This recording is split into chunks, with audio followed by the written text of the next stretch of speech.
Hi,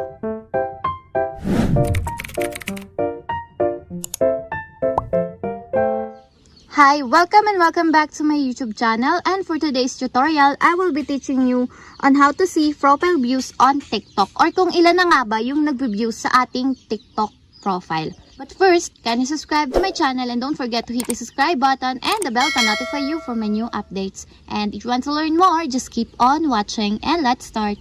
So for today's video, gagamit tayo ng TikTok application. So i-open na natin. So pagka-open ng inyong TikTok application, pumunta agad kayo dun sa inyong mismong profile.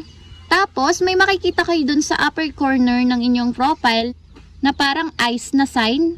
So ganito yung itsura niya. I-click nyo lang. So yan. Dito lalabas kung sino-sino yung nag-visit sa inyong TikTok profile.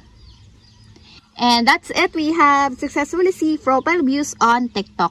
If you have a question, kindly comment down below and don't forget to hit the subscribe button and the bell to notify you for my new updates.